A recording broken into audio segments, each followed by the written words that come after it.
Hi, this is Matt Baker. Welcome to episode 4 in my series on who wrote the Bible. Today we'll be covering the Apocrypha, or Deuterocanonicals, books that appear in some versions of the Bible, but not others. This will include books such as Tobit, Judith, the Maccabees, Enoch, Jubilees, and more.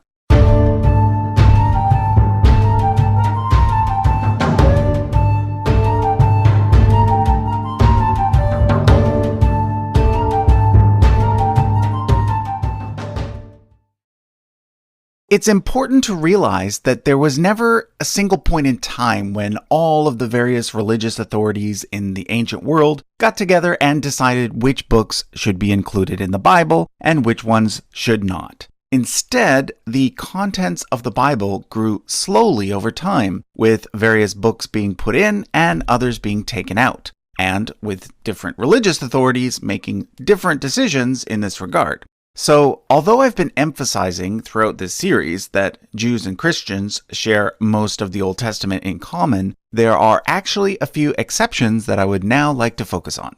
So far, we've looked at the 3 main sections of the Jewish Tanakh, equaling 24 books in total. As I've mentioned previously, the Protestant Old Testament consists of these exact same 24 books, simply reordered and divided into 39 books. However, we're now going to consider the versions of the Old Testament used by the Roman Catholic Church, the Eastern Orthodox Church, and the Ethiopian Church. All 3 of these Bibles contain the 39 core books of the Old Testament, but they also each contain some extra books. Catholics have 7 extra books, for a total of 46. The extra books are Tobit, Judith, Baruch, Sirach, 1st and 2nd Maccabees, and the Wisdom of Solomon.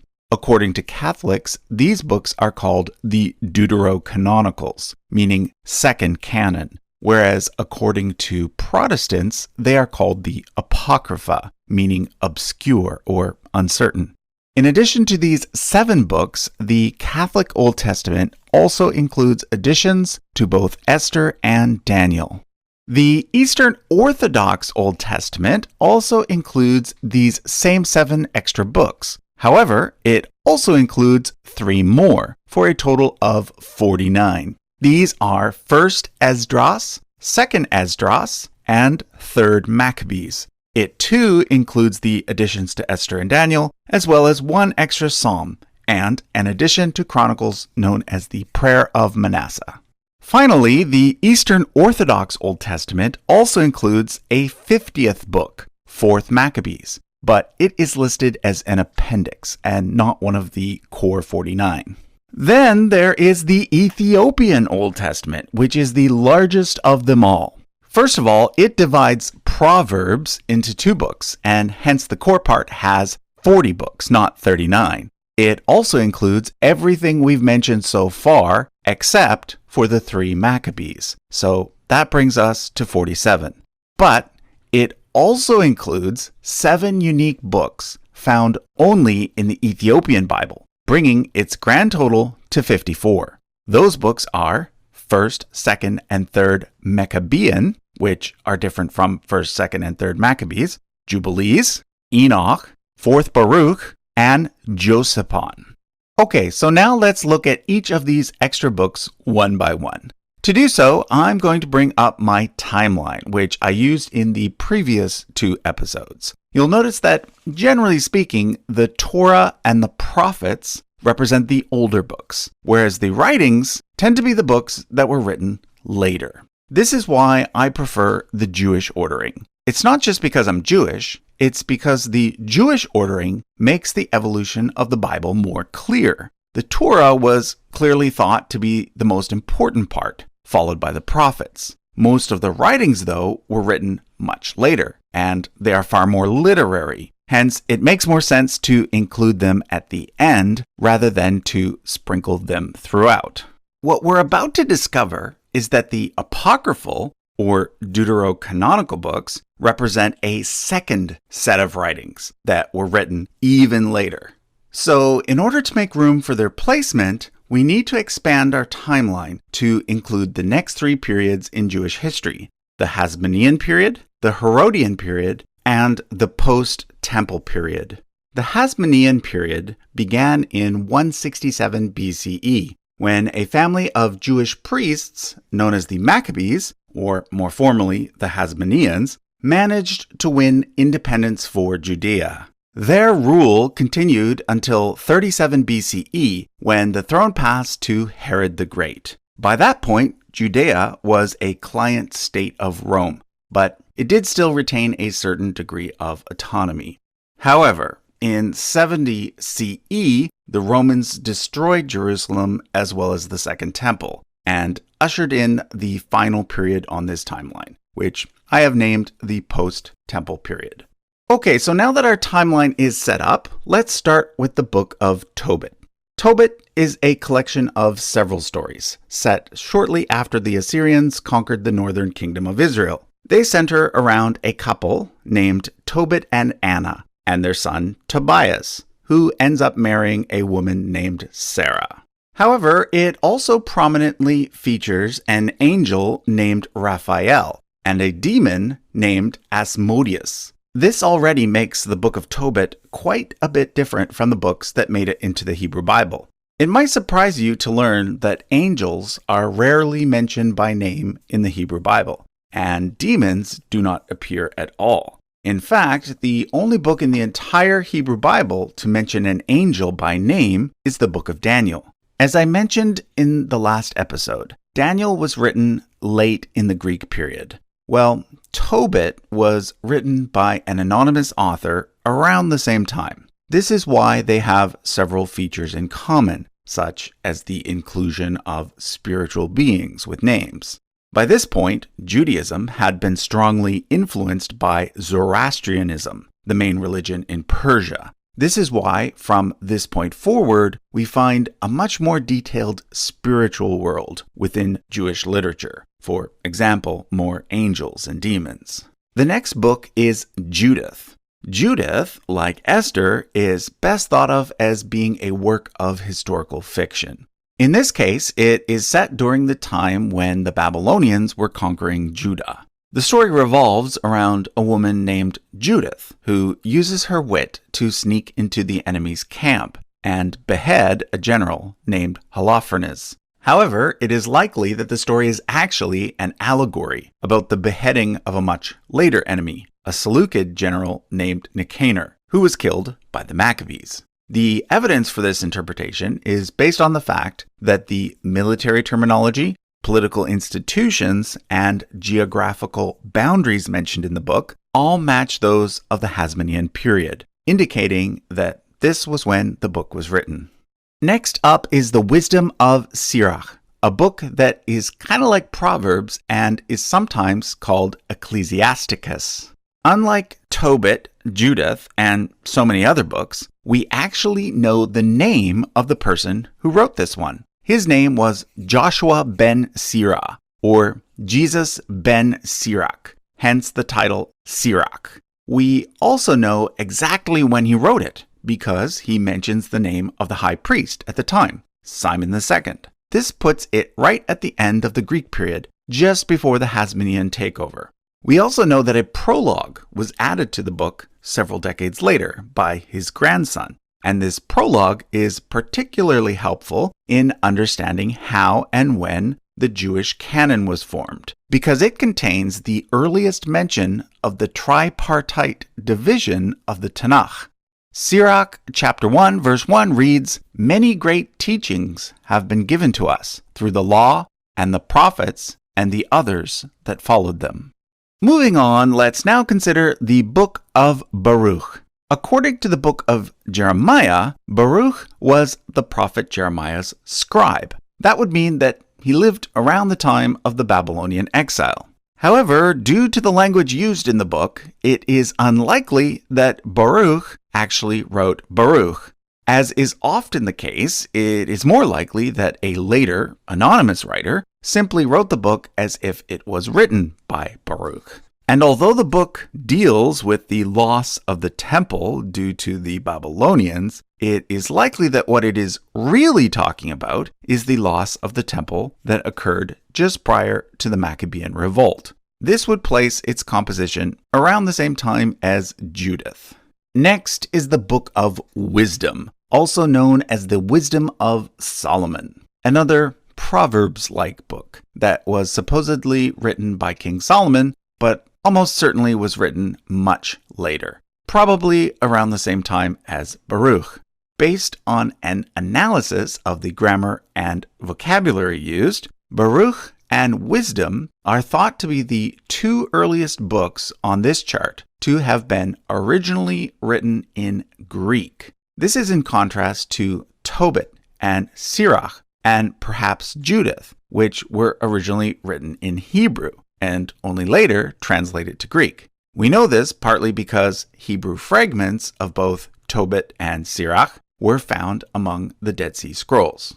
The final two books in the Apocrypha are 1st and 2nd Maccabees. However, please note that these two books are not a part 1 and part 2. Instead, they are two different versions of the same events, written by two different authors. 1st Maccabees was originally written in Hebrew by someone living in Judea, whereas 2nd Maccabees was written in Greek by someone living in Alexandria, Egypt. Both were written around 100 BCE.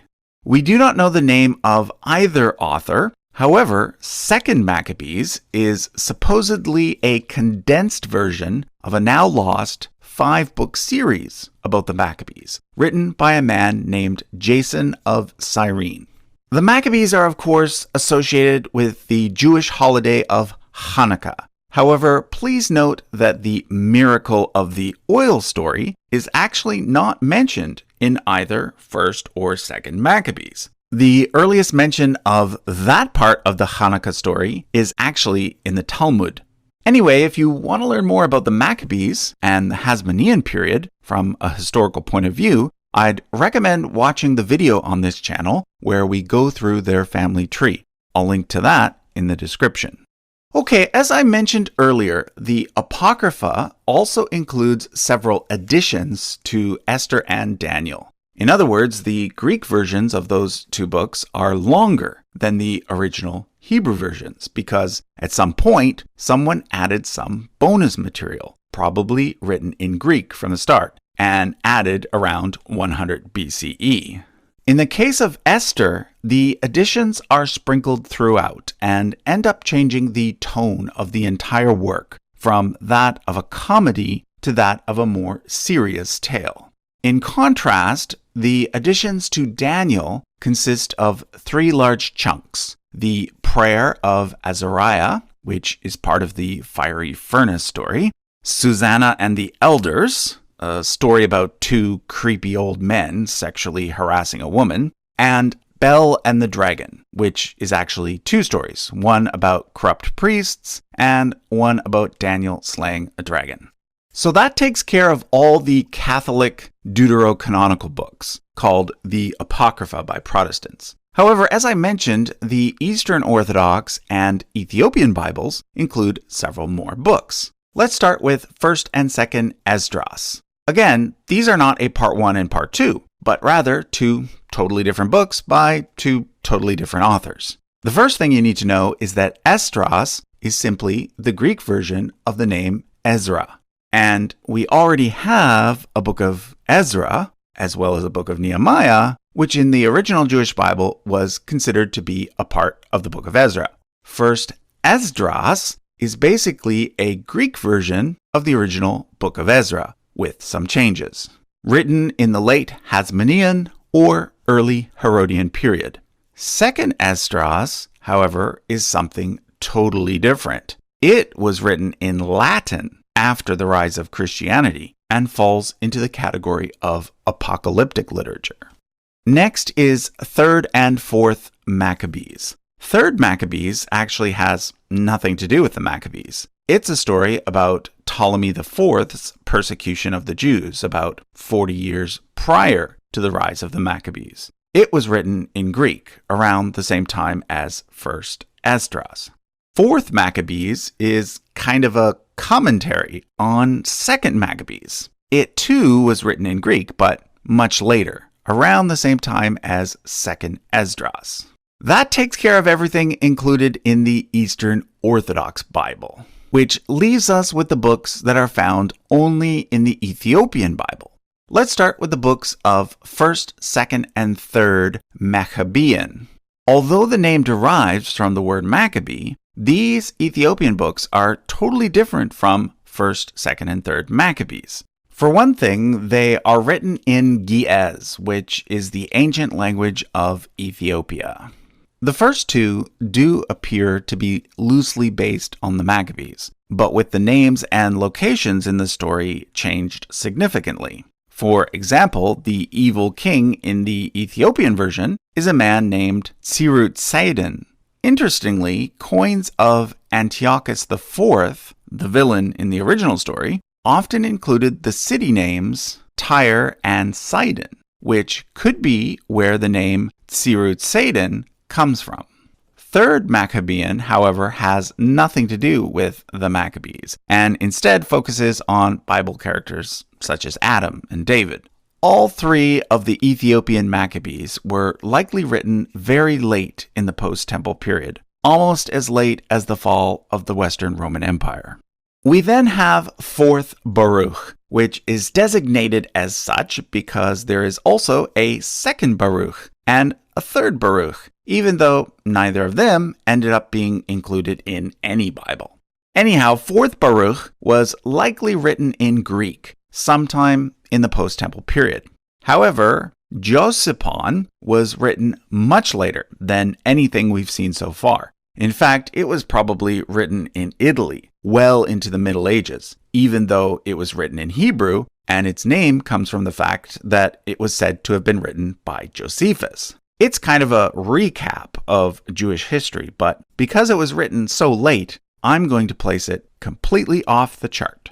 In contrast, the Book of Jubilees, which was also originally written in Hebrew, was composed much earlier, likely around the same time as 1st and 2nd Maccabees, which is why fragments of it have been found among the Dead Sea Scrolls. It's kind of an alternative book of Genesis, and in fact is sometimes called Leptogenesis, meaning the Lesser Genesis. It centers around the idea of the Jubilee cycle, a concept from the Torah in which the land is given rest every 7 years, and then after 7 cycles of 7, there is a special Jubilee year. According to the Book of Jubilees, the exodus from Egypt occurred in the 2451st year after the creation of the world. 50 multiplied by 49 equals 2450, which means that the exodus occurred at the start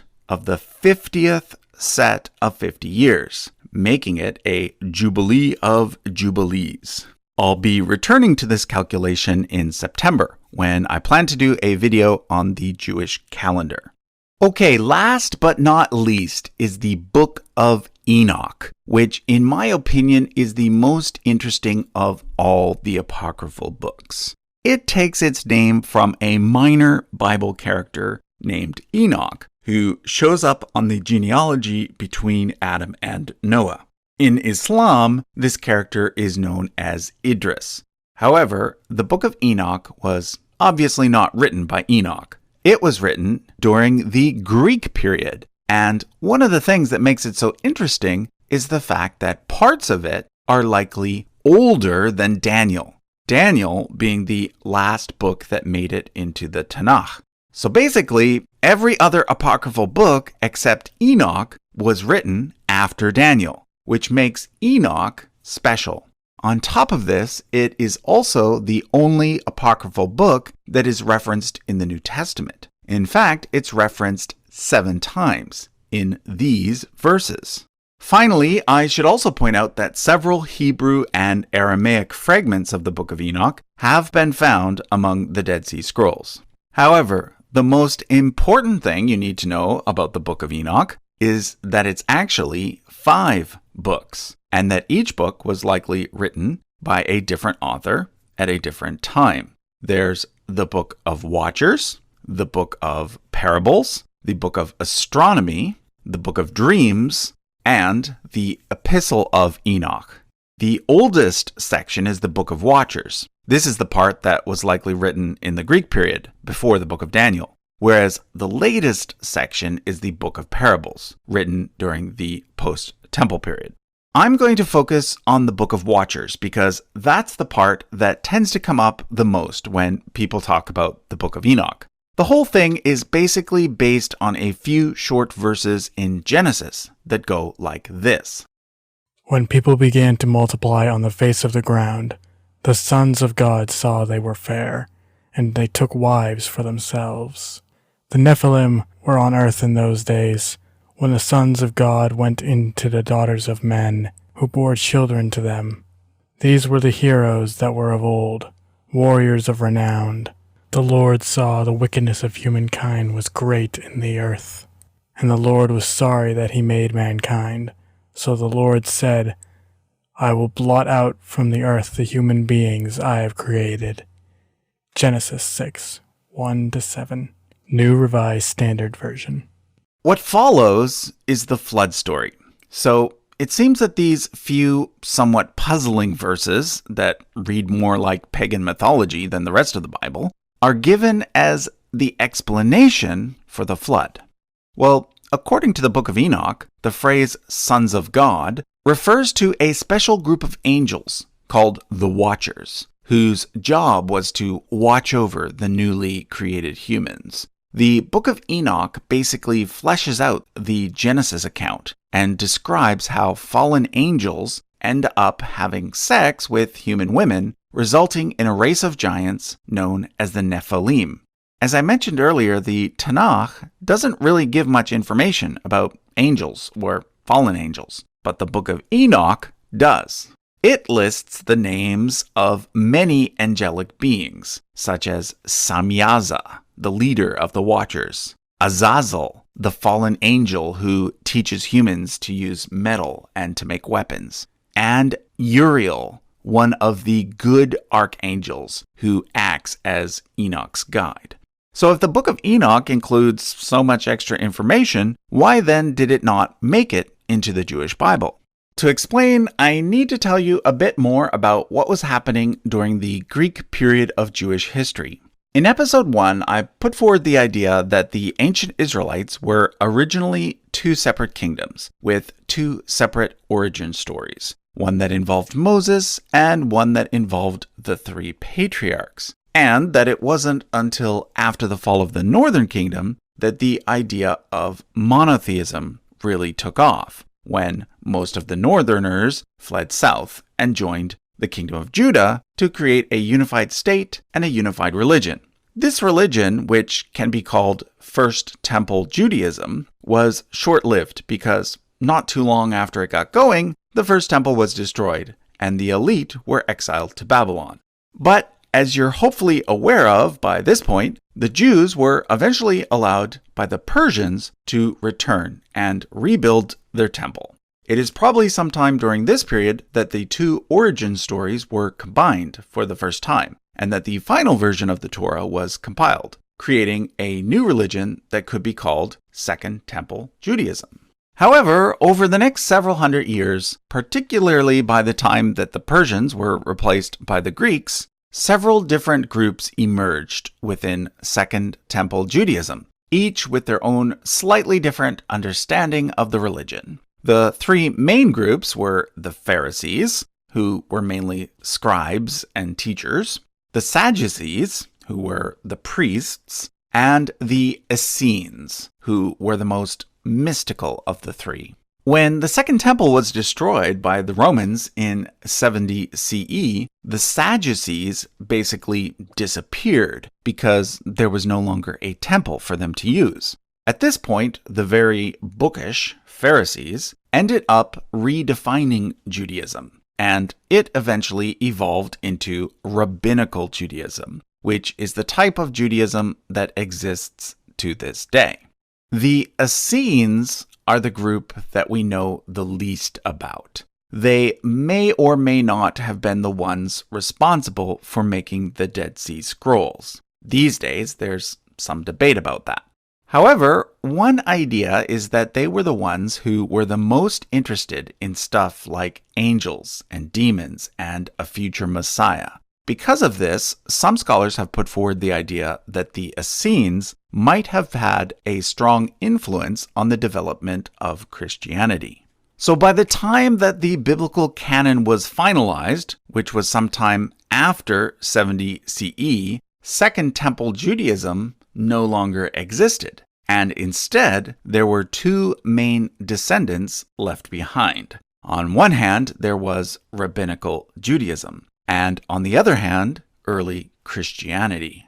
The rabbis, as the direct descendants of the Pharisees, were more concerned with the Torah and less concerned with later writings, such as the Book of Enoch. In fact, the early rabbis interpreted Genesis 6 very differently than the way that the Book of Enoch does. They taught that the phrase, the sons of God, which can also be translated as the sons of the powerful ones, did not refer to spiritual beings at all, but rather referred to some kind of noble line of humans that became corrupt.